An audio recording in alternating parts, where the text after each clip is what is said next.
Escribir es la manera más profunda de leer la vida. Francisco Umbral. Buenas tardes. En nombre del Poder Judicial del Estado de Nuevo León, sean ustedes bienvenidos a un evento más de la primera Feria Jurídica. En esta ocasión, nos convoca la presentación del libro Reingeniería del Sistema de Justicia Penal, de la autoría del licenciado Jorge Luis Mancillas Ramírez, magistrado presidente del Honorable Tribunal Superior de Justicia y del Consejo de la Judicatura del Estado de Nuevo León. Para dar inicio a este significativo evento de corte académico, me permito hacer mención de las personalidades que componen nuestra mesa de honor. Nos distingue con su presencia el licenciado Jorge Luis Mancillas Ramírez, magistrado presidente del Honorable Tribunal Superior de Justicia y del Consejo de la Judicatura del Estado de Nuevo León y autor de la obra que el día de hoy se presenta.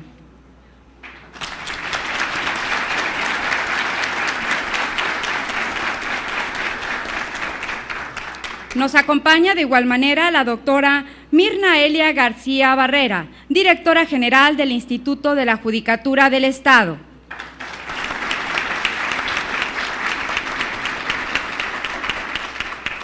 Agradecemos la presencia de igual manera del licenciado Marco Antonio Leija Moreno, procurador de la Defensa del Adulto Mayor, profesor emérito y decano de la Facultad de Derecho y Criminología de la Universidad Autónoma de Nuevo León.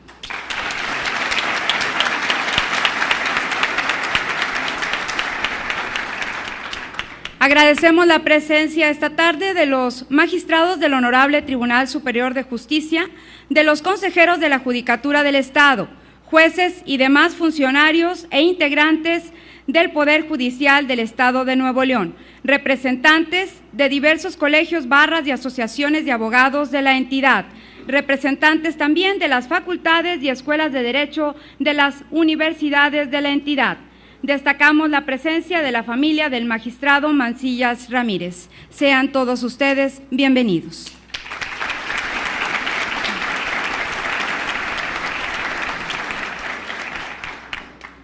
La experiencia y la sabiduría del magistrado Jorge Luis Mancillas Ramírez se reúnen para recopilar en una obra jurídica literaria una diversidad de acontecimientos relevantes, a través de los cuales se da muestra de la transformación y evolución del Poder Judicial del Estado, labor que oportunamente ha sido plasmado en la obra Reingeniería del Sistema de Justicia Penal. El libro que hoy nos concurre en este ya tradicional recinto del Tribunal Superior de Justicia será comentado en primer término por un licenciado en Derecho que ya transita como visionario dentro de la carrera judicial, emulando quizá un ejemplo a seguir. Cedo el uso de la palabra al licenciado Jorge Luis Mancillas Sosa.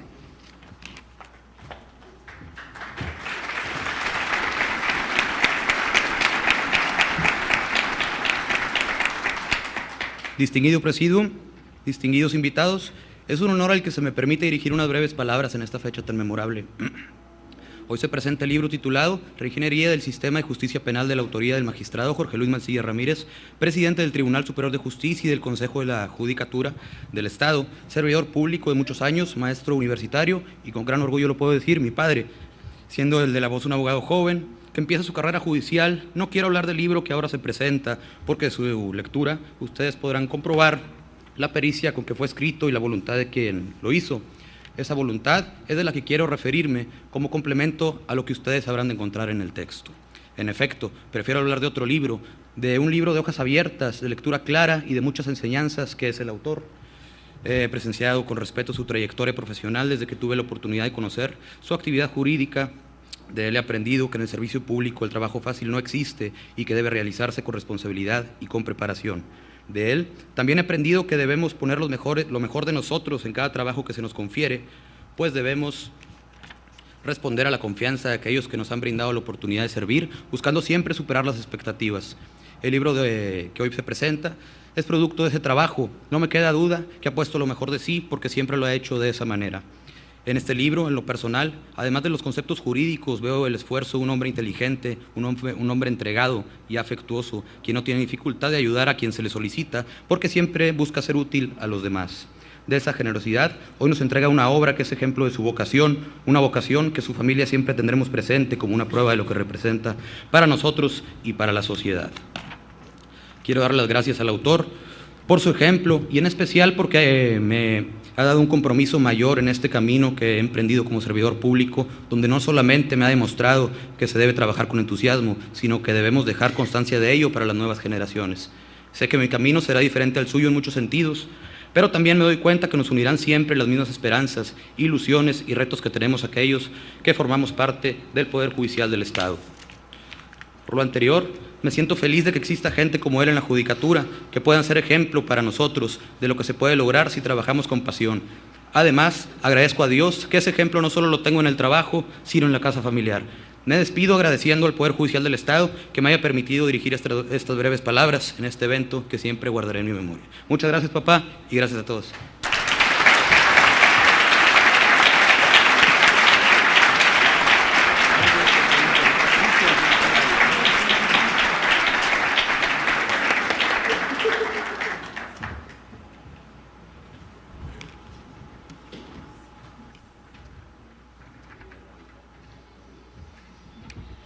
Jorge Luis Mancillas Ramírez, digno ícono del Poder Judicial del Estado de Nuevo León, apasionado del derecho, fiel jurista entregado a su diaria y constante labor jurisdiccional, licenciado en Derecho, egresado de la Facultad de Derecho y Ciencias Sociales de la Universidad Autónoma de Nuevo León. Leal a la carrera judicial, ingresa al Poder Judicial del Estado de Nuevo León, en donde en el año de 1981 fue secretario del Juzgado Primero de lo Penal del Segundo Distrito Judicial. De igual manera, de los años de 1985 a 1987, fue primer secretario del Juzgado Segundo de lo Penal del Primer Distrito Judicial. De 1987 a 1988, fue primer secretario de la Sexta Sala Penal del Tribunal Superior de Justicia de Nuevo León. En el periodo comprendido de 1988 a 1996, se desempeñó como juez sexto de lo penal del Primer Distrito Judicial. De 1996 al año a 2004 fue juez segundo de lo penal del Tercer Distrito Judicial. Fue nombrado magistrado en el año 2004, quedando a cargo de la Cuarta Sala Penal, para posteriormente, en agosto de 2005, ser designado como presidente del Honorable Tribunal Superior de Justicia del Estado de Nuevo León, encomienda que finalizara en julio de 2007, fecha en que se incorporara como magistrado de la 10ª Sala Penal. Posteriormente, en agosto de 2009, es designado nuevamente como presidente del Honorable Tribunal Superior de Justicia y del Consejo de la Judicatura del Estado de Nuevo León, cargo que desempeña actualmente. Escuchamos a continuación al licenciado Marco Antonio Leija Moreno, quien platicará y realizará algunos comentarios respecto de la obra jurídica literaria Reingeniería del Sistema de Justicia Penal, así como de su autor, el magistrado Jorge Luis Mancillas Ramírez.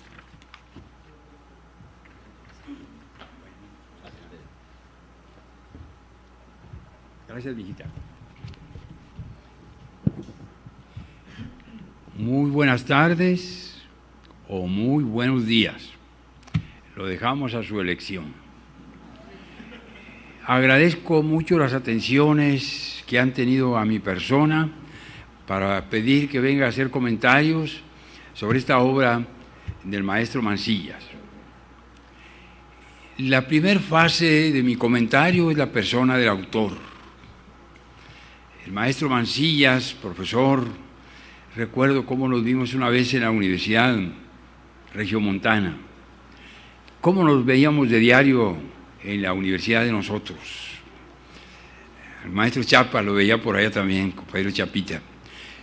La condición del maestro Mancillas para echar adelante esta obra, Reingeniería del Sistema de Justicia Penal, es de verdadera importancia y de un alcance jurídico prácticamente inconcebible a dónde se puede llegar con la problemática de la postura del juez. ¿Cuánto se ha dicho sobre el juez? ¿Cuántas veces ha habido problemas de un sentido y de otro sobre él? Cuando estuvimos a cargo de una judicatura de estas por largos 22 años en el Juzgado Cuarto Penal, entonces tuvimos muchas experiencias que ahora las rememoro con la obra que me toca comentar. Pero antes de ocuparme de ellas, algo importante de la persona del juez. Nadie, ningún personaje puede ser de mayor comentario que la persona del juez. El juez es la base fundamental en donde descansa la sociedad. En tal virtud, todo lo que se haga por él, por el señor juez, tiene alta significación social. Pienso que muchas veces al juez no se le ha dado la calidad que debe tener. Hemos andado por muchas partes del mundo, no por nuestro México, que lo hemos agotado. Hemos sido profesores en todos los estados de la República, pero hemos aprendido mucho de ello. Y entonces esto cuestiona esa problemática interesante. Cuando se escribe la obra como la que me toca hoy comentar, encuentro que su autor da como punto de partida el proceder, la conducta, la consideración del señor juez. Y esta es condición muy importante, porque hay que determinar todos estos presupuestos. Es muy fácil ponerse a escribir, muy difícil saber lo que se escribe. Pero cuando, y esto acaece con el autor que me toca hoy comentar, se ha vivido en la judicatura, no por 2 o 3 días, sino por muchos años, se tiene un valor incalculable. Y esta es condición importante. Rememoro esto de hace buen tiempo. Un día traje a un maestro a la facultad, al doctor Moisés Moreno, a dar unas pláticas. Y una fue sobre el juez. Un compañerito le preguntó qué se necesitaba para ser juez. Y el maestro le dijo, pregúntame qué se necesita para ser buen juez. No es lo mismo ser juez que ser buen juez. Y entonces le dijo esto el maestro Moisés. 3 cosas: saber el derecho, tener honestidad y algo que no se vende en las farmacias. ¿Qué es lo que no se vende en las farmacias? Es lo que no está escrito en la ley, es lo que el juez trae aquí adentro. Y esto es lo que determina esa condición. ¿Cuántas veces, compañero Mancillas, en un problema tuvo usted recomendación de diputados, de senadores, de X o de amigos? Pero al final de cuentas el que resuelve es el señor juez. Qué importante es hablar del juez y qué importante es sostener los presupuestos que generan lo que dijo el maestro Moisés, un buen juez. Porque las ideas pueden ir, venir y transitar, y a veces no cuestionan mucha calidad. Saqué 2 apuntes de aquella obra que la compañera Matilde Olivares me regaló una vez. Elogio a los jueces de Piero Calamandrei. Yo creo que todos los tenemos, ¿verdad? Si no, les recomiendo que pasen ahorita a adquirirlo.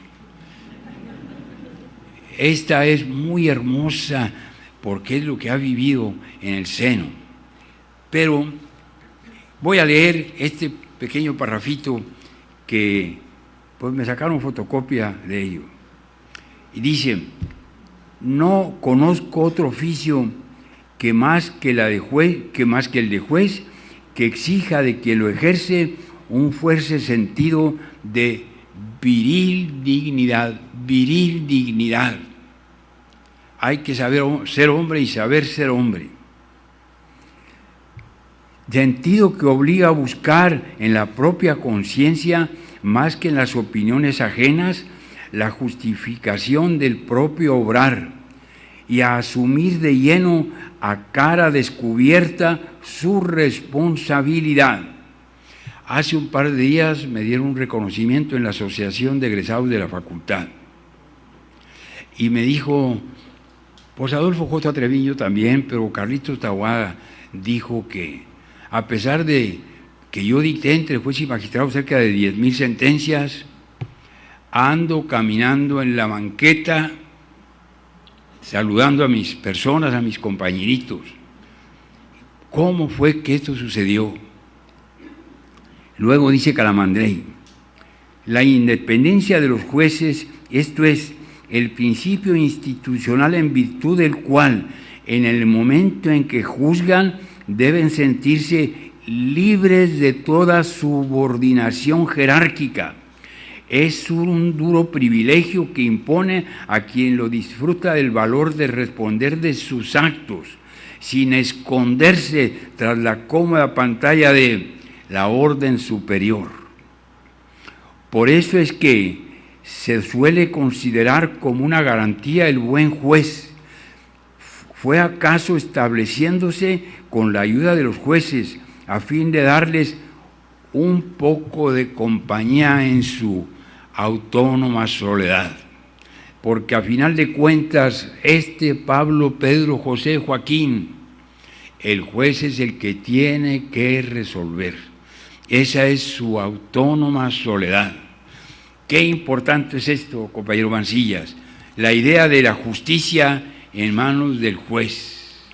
Entonces, esta es una condición verdadera, pero verdaderamente importante, y es la que cuestiona esto. Otro parrafito de Calamandrei, ya que andamos en ello. Les recomiendo que lo lean, van a llorar.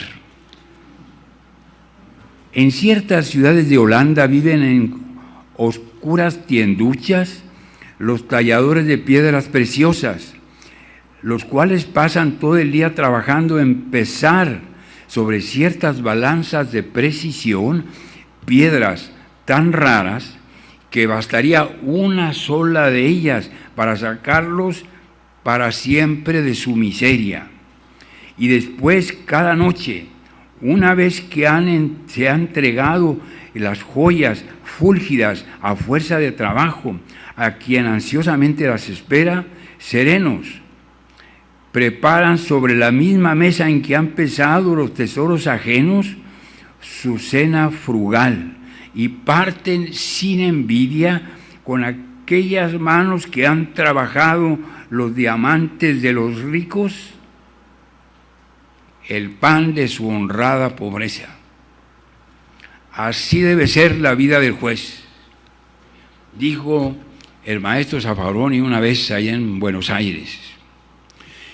Desde el río Bravo hasta la Patagonia, el Poder Judicial es la cenicienta del presupuesto. Y cómo hay jueces que así han sido jueces muchas veces, porque lo que importa es cumplir con el deber. Y lo principal no es lo que diga Juan Pedro o el periódico, sino lo que diga mi conciencia. Siempre hay que dar esa condición para salir adelante.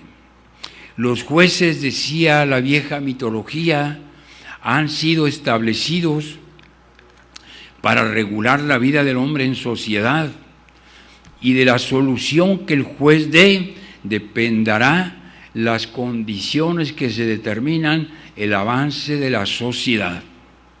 El juez es el factor básico que le interesa hacer justicia para que el Estado regule su condición social, de ver que todo camine bajo presupuestos fundamentales. Esta labor es condición importante. El buen juez por su casa empieza. Hay que tener en cuenta esta condición para poder establecer los supuestos que el autor de la obra los plantea en ella. Ahora, volviendo al cuadernito del maestro Mancillas que tengo aquí en mis manos, hay muchos supuestos bien importantes emanados de ello.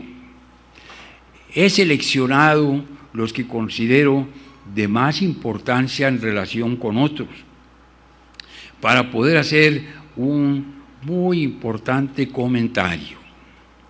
Entre los muchos está el problemática de la oralidad. ¿A quién más sino al autor le consta esto en su viaje a Sudamérica? ¿Verdad, maestro Mancilla? Por ahí anduvimos, por aquí está el licenciado Mauro también que nos acompañó, cuando fuimos a ver cómo funcionaba la oralidad. Pero recuerdo esto, nos dijeron los profesores con los que estuvimos allá en la República de Chile, cerca de Santiago está La Serena, que es donde esto se lleva adelante, en la costa del Pacífico. Y recuerdo que se decía que la problemática que solucionaba la oralidad era la rapidez en que se debía juzgar, y que esa rapidez se podría lograr a través de esto. Yo recuerdo que al maestro lo refuté y le platiqué lo que Marco Antonio hacía cuando estaba en el juzgado cuarto penal, de que le tomaba la declaración preparatoria al acusado de robo el jueves y el otro jueves ya tenía 2 años de prisión. Cuando rendía mi informe, en donde hablaba la palabra rezago, le ponía un 0, porque no era la oralidad, sino la persona la que hacía que esto caminara a prisa. ¿Y cómo le hacía para juzgar en una semana? Y ni siquiera en una semana de 7 días, se atravesaba el domingo, aunque nosotros fuimos jueces cuando el sábado todavía era día hábil, ¿verdad, compañero? Sí, compañero Gálvez. ¿Sabe qué? Bueno, había que hacer ciertas interpretaciones importantes. El 19 habla de 72 horas, pero dice máximo de 72 horas. Entonces yo le dictaba la formal prisión a las 24 horas, ¿verdad? Pero para las 24 horas, en 24 horas yo desahogué la declaración del sujeto, la del acusado, los careos, si es robo, la evaluación de los bienes, todo en 24 horas. Cuando le dictaba la formal prisión, lo ponía también a pruebas. 8 días para recibir la petición de pruebas y 15 para recibir las pruebas. Pero yo hablaba con el fiscal y con el defensor, que a ver si tenían pruebas, y si no tenían, pues por favor díganme en el expediente. Y como no hay pruebas pendientes, cerraba el periodo probatorio y lo ponía a conclusiones. Y le pedía, casi hincado al Ministerio Público, que el mismo día me presentara las conclusiones. Y le hacía ver, el sujeto está hasta las manitas, pues todos los confesores, no hay qué.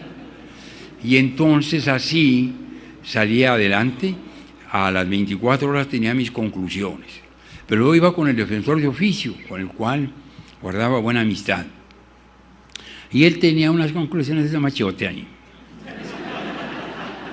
Entonces, el miércoles ponía fecha para la audiencia el jueves, y el jueves se desarrollaba la audiencia y se ponía el expediente para sentencia, y en la tarde del mismo jueves estaba sentenciado. Entonces así, cuando había lista de jueces y se recibían a mi juzgado, el licenciado Gálvez les decía, no hay reos presentes. Entonces quiere decir que no es la rapidez lo que hace la oralidad. Pero hace rato le comentaba a una de mis muchachas ahí en la Procuraduría del Adulto Mayor, un caso que tuve cuando apenas tenía unos 3 años de juez, incluso todavía era soltero, ya nomás vivía con mi mamá, a mi mamá le platicaba los problemas del juez. Y yo un día tenía un caso de violación, en donde la muchacha que puso la denuncia negaba el daño que le había hecho, le había roto la ropa, la había golpeado, mucha violencia material. El sujeto declaraba, aceptaba la actividad sexual, pero arguía la voluntad de la muchacha, diciéndole que ella se prestó a esto.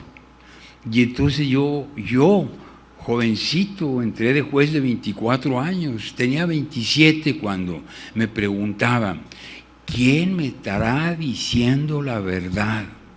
¿Quién me estará diciendo la verdad? ¿El sujeto o la muchacha? No había más prueba. Y yo el jueves siguiente a las 12 tenía las 72 horas que resolver. Y le dije a mamá, oiga, tengo un detalle, mamá, fíjese. Y nomás me decía, Dios te tiene que ayudar. Y ese día, ahí en la terraza de la casa donde vivimos todavía, hizo que me encara y me santiguó y me dijo, te encomiendo a Dios para que te ayude en lo que vas a resolver. Nada, que caminando al penal entré a una iglesia de ahí de la colonia Mitras. El juez es hombre de carne y hueso, pero no solo de eso, también tiene sus creencias. Yo soy católico y profesamos, mi familia y yo, el catolicismo. Fui mentalmente a pedirle a Dios que me ayudara a resolver. Yo había leído 5 veces el expediente, hasta las carátulas me las sabía de memoria. Entonces llegué al juzgado y le dije a Lolita, mi secretaria, que nadie me moleste, me voy a encerrar. Le voy a dar la última leída. En la última leída vi en la declaración del sujeto ciertas contradicciones y empecé a verla con mucho detenimiento. Cuando a Lolita le dicté directo a la máquina, entonces puse que la declaración del sujeto no le da confianza al suscrito juez, habida cuenta de las siguientes consideraciones. Léase en el renglón número 7, léase en el renglón número 24. Y así empecé a sacar eso y a final de cuentas le dicté auto de formal prisión. Al día siguiente de la formal prisión hice la diligencia de careo entre el acusado, violador, y la muchacha violada. Y ahí, ante la mujer, el sujeto aceptó la violación. Yo tuve la expectativa 24 horas antes de soltarlo, porque no había hecho careo. Entonces con ello le pidió perdón a la mujer, lloró el sujeto y claro, se llevó sus 7 años de prisión. Esto determina este supuesto. Lo traigo ahora por la oralidad. Sí tiene un sentido positivo la oralidad que invoca el maestro Mancillas en su libro. No es la rapidez que nos dijeron allá en Chile. Está por aquí el licenciado Mauro, se acordará de que ya andaba yo echando pleito con los maestros de allá. Sino que es que el juez, escuchen bien, que el juez tenga contacto con todo lo que sucede, usted lo sabe, maestra, magistrada, con todo lo que sucede, y entonces eso le hace tener una mejor figura, un mejor concepto y evaluar mejor lo que va a resolver en su resolución. Yo estoy de acuerdo con el maestro Mancillas en la oralidad, pero vamos a partir del punto de vista que es la ayuda que el juez tiene para ello y para fundamentar estas condiciones. Y esta es el sujeto que robó 7 bicicletas y lo negaba. Pero estas bicicletas la policía fue y las trajo de tu casa. ¿Quién las llevó a tu casa? Le decía yo. Y después de decirle eso, entonces dijo, no, pues es que tengo mucha necesidad. Bueno, pues suelta todo lo que tengas y se acabó. Esto quiere decir que sí ayuda mucho a la oralidad. El juez tiene que tener conocimiento y contacto directo con todo para saber. Si no le pasa esto. Yo de juez fue muy ayudador de los abogados litigantes, nomás no siendo el caso en mi juzgado, les corregía las querellas o los alegatos o lo que fuere. Pero un día, compañeritos, un juez andaba dándole el nombramiento de secretario a un compañerito que yo había titulado en la facultad y andaba muy entusiasmado. Entonces le dijo, le voy a poner una prueba para ver si lo acepto de juez. Aquí le paso este expediente por robo, hágame la sentencia y mañana me la trae. Y según como vea la sentencia, veo si lo dejo o no de juez. Entonces el compañerito fue conmigo. Le dije, no, aquí tiene que absolverse. El sujeto estaba acusado de haber hurtado una cartera en un camión urbano. Y el que lo acusaba directamente era el ofendido, porque dijo que el camión repleto, cuando él notó la ausencia de su cartera, vio a un sujeto que se estaba bajando en la esquina y llevaba la cartera en la mano. Y se bajó y lo persiguió y no lo alcanzó. Pero como lo vio, fue a la policía a ver fotografías. Ahí lo identificó y vámonos, lo remangaron. Y ya cuando lo tuvo presente, el sujeto siempre negó. Y el señor, ahí, él hizo su denuncia. Pasó el tiempo, el juez, después de la formal prisión, hizo una diligencia de careo. Y ahí el ofendido dijo que no estaba seguro, que le parecía más delgado, más alto, más prieto, lo que sea, pero que no tenía la seguridad. Por ahí hay un artículo en el Código de Procedimientos que dice, en caso de duda, debe absolverse. Hay que tener seguridad de que el sujeto es malo. Es mejor, decía el viejito aquel, absolver a un culpable que condenar a un inocente, ¿verdad, magistrado? Sí. Entonces, bajo esa idea, entonces, ya había duda. Pues hay que absolverlo, le dije. Y entonces el compañerito, no voy a hacerle, voy a platicar al juez. Y al día siguiente fue con ese juez. Y llegó conmigo, ¿qué pasó? No, le dije al juez, dijo, ¿que no le ha visto usted la cara al acusado? Véale la cara. A lo mejor tiene cara de carterista, le dije. ¿Y qué hago? Vaya al penal, que le den una copia de la ficha que le hacen al ingreso y se la agrega al expediente y le mete 2 años de prisión. Niega todo, pero pues aquí está la ficha. Entonces, esa es la condición de poder en la oralidad entender teniendo el frente y siguiendo con él adelante. Estábamos muy de acuerdo en la oralidad, porque había jueces que no querían hablar, yo los vi, con el reo, ni con el ofendido, ni con los testigos. No, Dios favorezca. Entonces, estos resolvían, como quien dicen, pues en solitaria condición, ni sabían cómo estaba, nomás lo que leían. Entonces, es la oralidad la que da esa imposición. Ahora que sí, como lo propone el maestro Mancilla, le damos términos, le podemos también arreglar esa condición. Pero siempre es bienvenida la oralidad. Es un punto de partida excesivamente importante. Me halaga de hacerle ver al maestro Mancillas, que es mi muy modesto criterio, decirle que vamos bien con la oralidad, maestro, sígale adelante. Otro punto importante, porque dije que iba a ocupar de varios, es de los menores, el tratamiento al menor infractor. En las clases de Derecho Penal, quienes hayan sido mis alumnos, se recuerdan que yo hablo mucho de la inimputabilidad. La culpabilidad, uno de los elementos del delito, si quieren se los menciono, los elementos, siempre le pido a una compañerita que me los escribe en el pizarrón. Pero son 5 los elementos: la conducta, el tipo, la antijuricidad, la tipicidad, conducta, tipo, antijuricidad, culpabilidad y punibilidad. Entonces la culpabilidad es el presupuesto por el cual el sujeto es responsable. La culpabilidad se basa, no les estoy haciendo más que un recordatorio de cuando estuvieron en la facultad, se basa en la imputabilidad. Imputar, decía mi maestro Puente, que nos dio clase, es poner algo en la cuenta de alguien. Pero la imputabilidad, yo explico en mi clase, determina que el sujeto tiene conciencia de llevar adelante su proceder criminal. Y eso lo implica como responsable.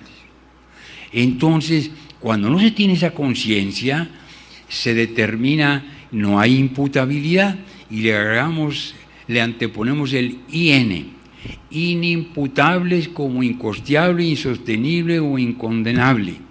Aquí es inimputable. Hay dos clases de inimputabilidad, la patológica y la biológica. Así es, ¿verdad, compañero Chapa?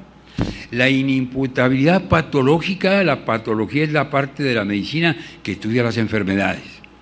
Es el enfermo mental, el que pues anda mal de la parte de arriba del cuerpo. Entonces, esto determina que no tiene la suficiente conciencia para ser responsable de lo que hace. Y la otra es la inimputabilidad biológica. El muchacho chiquillo que no desarrolla porque está muy retrasadón, no está enfermo. Porque yo me acuerdo de mi sobrina que tuvo una niña que muy chiquilinga, ya comía sola con su cucharita y a sus papás les hablaba por su nombre. Y Pepe, el que vivía al otro lado, nada de eso, siendo de la misma edad. Y los papás se desesperaban con Pepito, decían que estaba enfermo. Pero no estaba enfermo. La inimputabilidad biológica es el presupuesto de los años.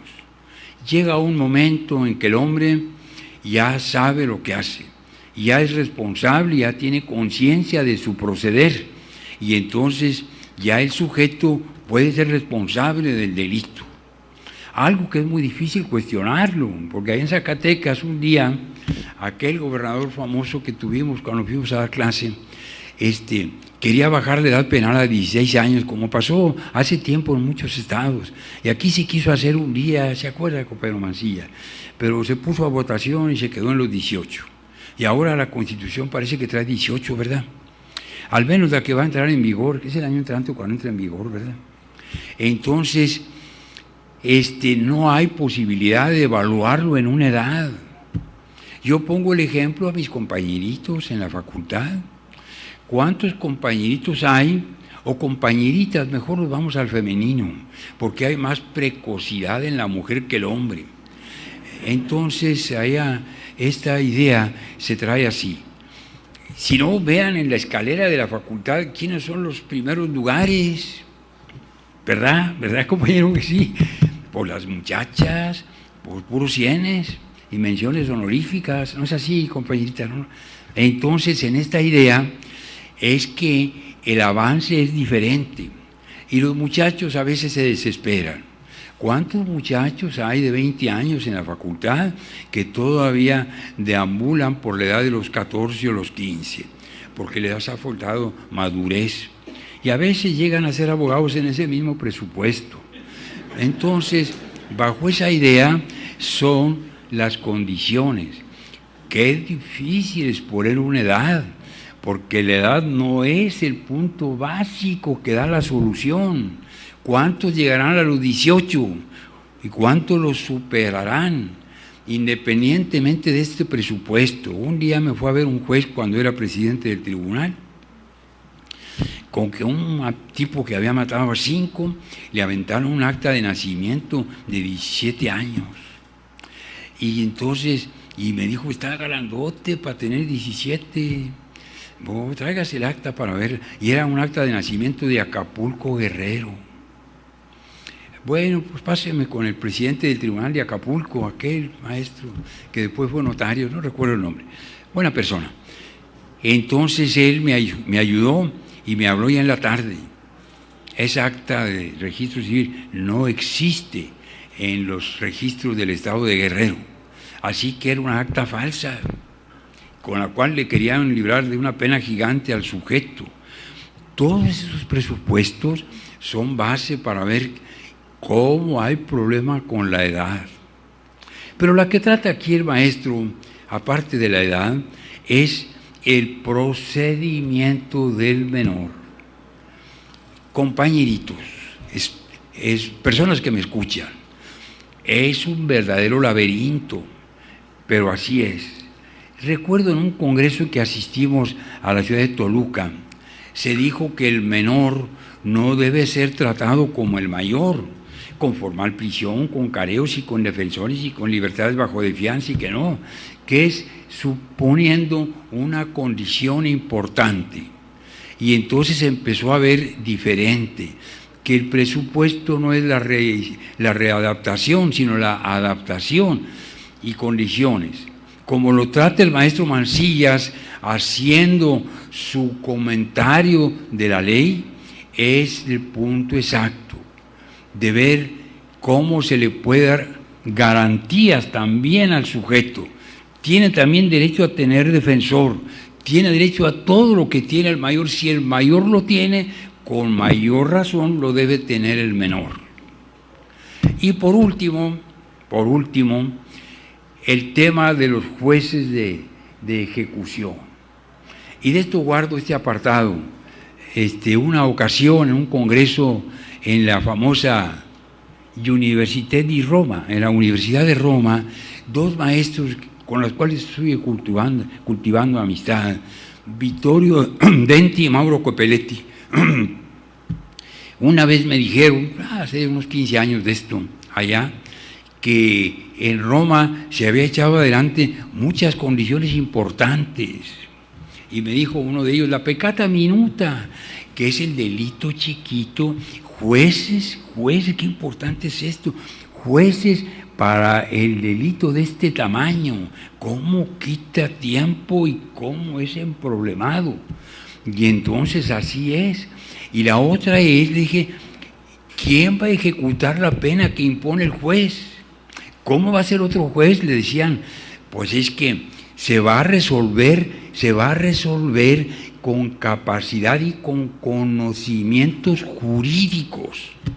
Y entonces necesitamos un juez que tenga la capacidad no mental, sino jurídica, porque nosotros, como también lo dice el maestro Mancilla, no podemos deambular fuera de la ley.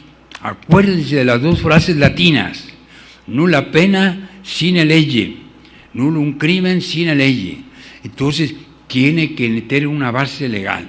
La apertura al juez de ejecución es la apertura a la condición más ad hoc para poder hacer que el presupuesto se pueda llevar adelante. Yo recuerdo esto. Allá en mis primeros años de juez, los gobernadores en diciembre iban al penal del Topo Chico a poner en libertad a los que llevaban ya un X tiempo en prisión sin completar toda la pena, con ciertos requisitos. Y ahí los acompañábamos. Y un día un reportero me dijo, oiga, usted le puso 15 años y está saliendo con 10. Están violando su ley, su sentencia. Pero no, las condiciones no son esas. Es que los presupuestos son que la pena siempre es en ese sentido.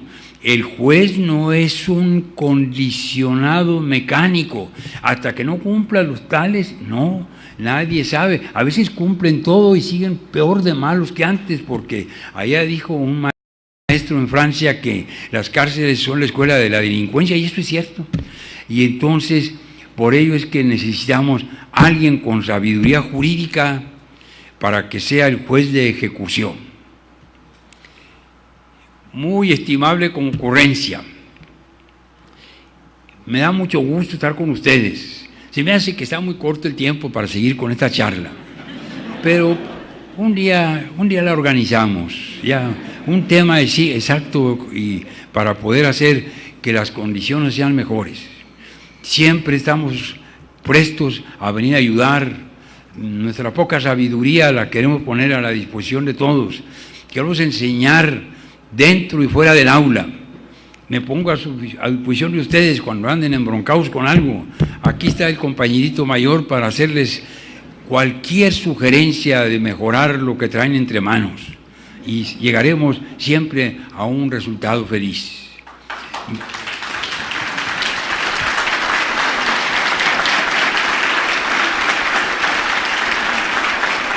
Me da mucho, pero mucho gusto haberlos acompañado. Y solo les digo dos, tres cosillas finales.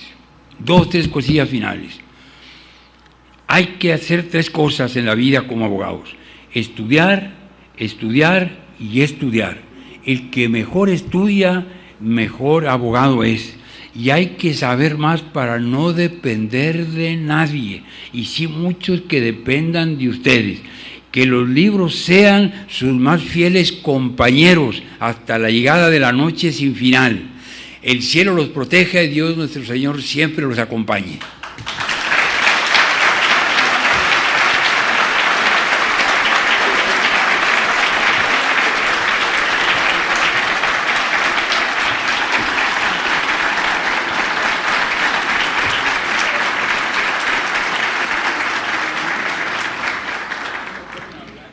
El tiempo no ha pasado en vano para el autor del libro que hoy sale a la luz pública, ya que ha sido su aliado, para ir conjuntando un bagaje bastante importante de experiencias, tanto teóricas como prácticas, mismas que en su afán de transmitirlas, los llevaron a incursionar en el plano de la enseñanza, descubriendo su vocación por la docencia. En este plano se ha desempeñado como catedrático desde el año de 1981 en su alma mater, la Facultad de Derecho y Criminología de la Universidad Autónoma de Nuevo León, impartiendo las clases de Derecho Penal, Derecho Procesal Penal, Derecho Constitucional, Penología y Sistemas Penitenciarios, entre otras. También ha sido docente de los cursos de especialización en la referida institución académica. Sus conocimientos también han sido transmitidos en la Facultad de Derecho de la Universidad Regiomontana, a la cual pertenece desde el año de 1985, impartiendo las clases de Derecho Penal y Derecho Procesal Penal. Su participación ha sido determinante en el actual sistema de reforma penal. Visionario de la oralidad, viajó a la República de Chile, en donde analizó la oralidad en los juicios penales, obteniendo múltiples experiencias. Ha participado en infinidad de conferencias, mesas redondas, seminarios y diplomados, tanto a nivel local, nacional e internacional. Ha recibido importantes reconocimientos, la mayor parte de ellos en el rubro de la Administración de Justicia. Escuchemos a continuación las palabras del licenciado Jorge Luis Mancillas Ramírez, presidente del Tribunal Superior de Justicia y del Consejo de la Judicatura del Estado de Nuevo León y autor de la obra que el día de hoy se presenta.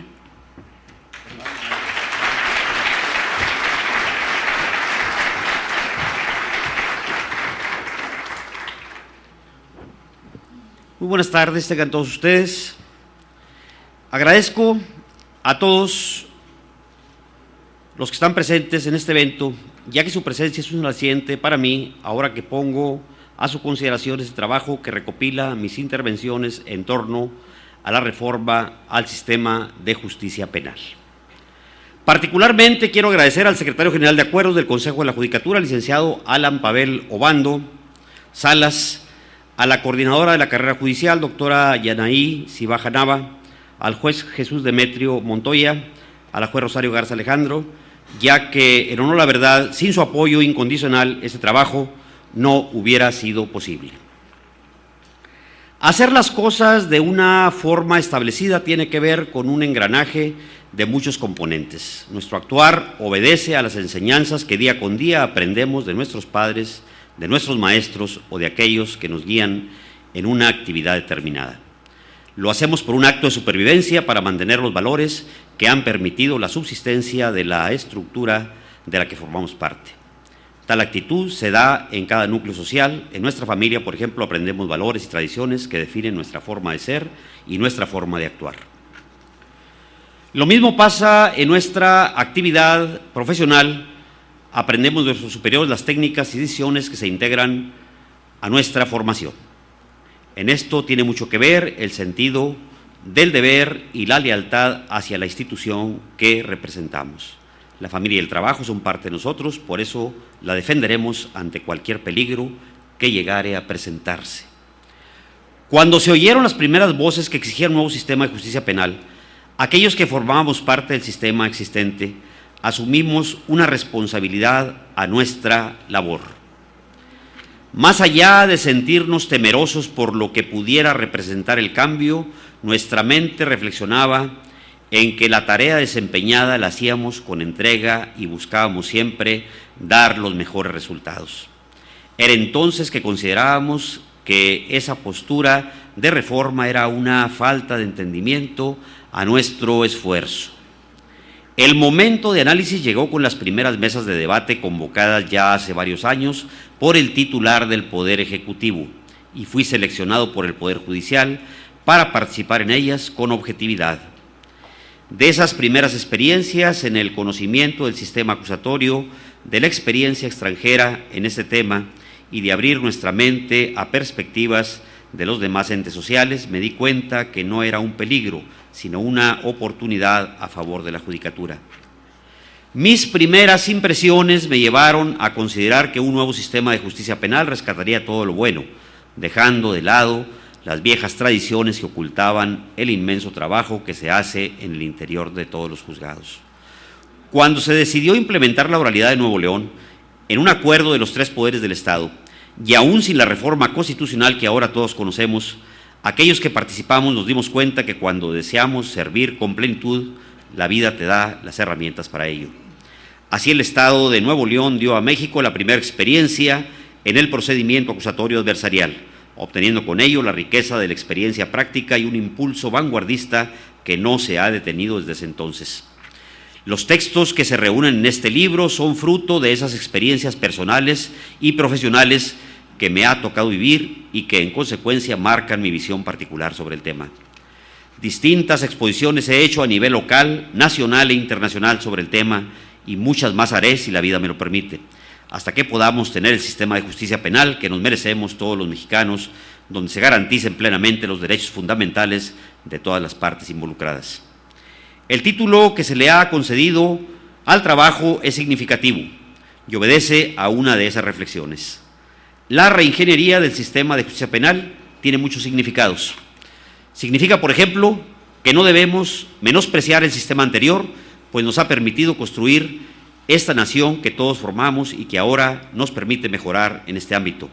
Significa también que debemos construir aprovechando lo bueno que ya tenemos como una judicatura comprometida y de valor institucional reconocido.